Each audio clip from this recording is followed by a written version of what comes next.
ई आकाशवाणी गोरखपुर है। अब रंगा सवे सुषमा श्रीवास्तव से भोजपुरी में समाचार सुनी।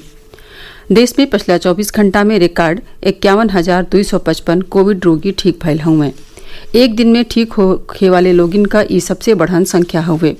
कोरोना से ठीक होखले के दर 65.43% हो गयल हुए। कोरोना से मृत्यु दरों घट के 2.13% हो गयल बटे।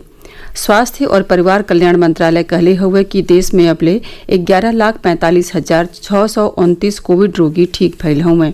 पिछला 24 घंटा में 54,735 नया मरीजन के पता लागल हुए। कुल संक्रमित लोगिन के संख्या बढ़ के 17,50,723 हो गयल हुए। प्रदेश के कैबिनेट मंत्री कमल रानी वरुण के आज स्वर्गवास हो गई। वहां के 62 बरिस के रहली। पिछला दिनन में वहां के कोविड पॉजिटिव भयल रहली, जौने के बाद उन्हें इलाज खातिर लखनऊ के पीजीआई अस्पताल में भर्ती करावल गयल रहे। राष्ट्रपति रामनाथ कोविंद उनके स्वर्गवास पर ढेरे दुख जतौले हुए। एगो ट्वीट में श्री कोविंद कहले कि कमल रानी वरुण जमीन से जुड़ल रहलिन और लोगिन के सेवा खातिर जानल जात रहलिन। प्रधानमंत्री नरेंद्र मोदियो उनके निधन पर ढेरे शोक जतौले हुए। अपने शोक संदेशा में प्रधानमंत्री कहलें कि श्रीमती कमल रानी वरुण के पूरा जीवन समाज सेवा के प्रति समर्पित रहल। वहां के राज्य में भारतीय जनता पार्टी के मजबूत बनौले में महत्वपूर्ण भूमिका निभौली। प्रदेश के राज्यपाल आनंदीबेन पटेल श्रीमती कमल रानी वरुण के निधन पर दुख जतावत शोकाकुल परिवारीजन के आपन संवेदना और सहानुभूति जतौले हैं।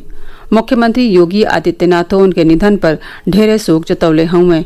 एगो ट्वीट संदेशा में मुख्यमंत्री कहलें कि श्रीमती कमल रानी वरुण के निधन का सूचना व्यथित करे वाली हुए। राज्य आज एगो समर्पित जन नेता के खो देहले हुए। मुख्यमंत्री दिवंगत आत्मा के शांति के कामना करत परिजन के प्रति संवेदना जतौले हुए। श्रीमती कमल रानी वरुण कानपुर के घाटमपुर विधानसभा क्षेत्र से विधायक चुनल गयल रहलिन और वर्तमान में वो प्रदेश सरकार में प्राविधिक शिक्षा मंत्री रहलिन। अयोध्या में राम मंदिर निर्माण के भूमि पूजन के तैयारी जोरिया गई बटे। प्रधानमंत्री नरेंद्र मोदी बुध के दिन 5 अगस्त के भूमि पूजन कार्यक्रम में शामिल हुई हैं।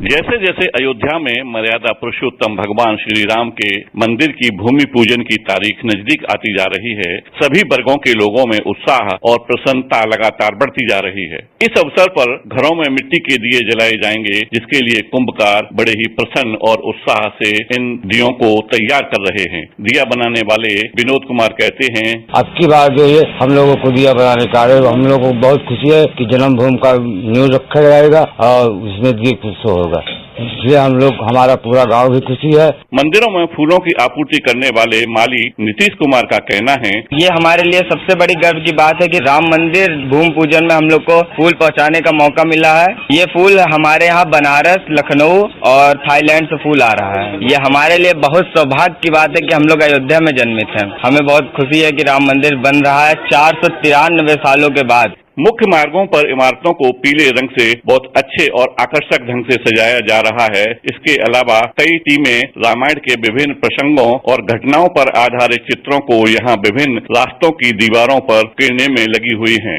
अयोध्या में राजेंद्र सोनी के साथ आकाशवाणी समाचार के लिए लखनऊ से मुल्तान सिंह यादव।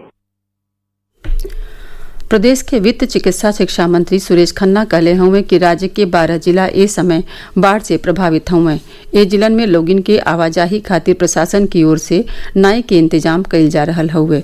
श्री खन्ना काली लखनऊ में संवाददाता लोगिन से बतियावत रहलें।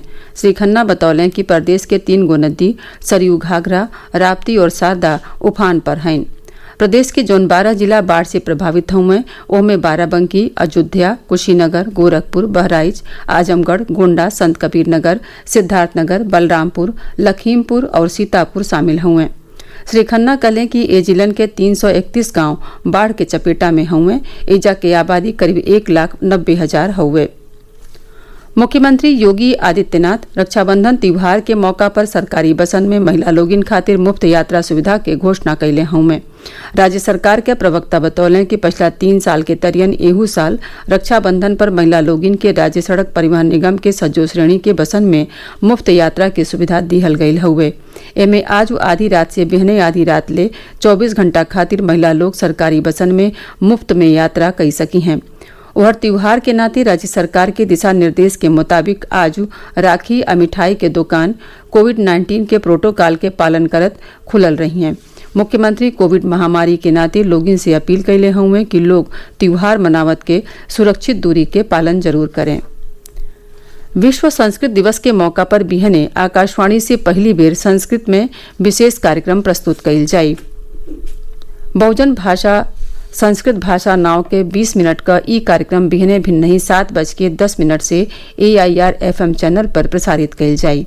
ई कार्यक्रम हमरे website newsonair.com, YouTube channel news on AIR official और न्यूज ऑन AIR ऐपों पर सुनल जा सकेला। एकरे साथ ही भोजपुरी समाचारन का ई बुलेटिन पूरा भइल। नमस्कार।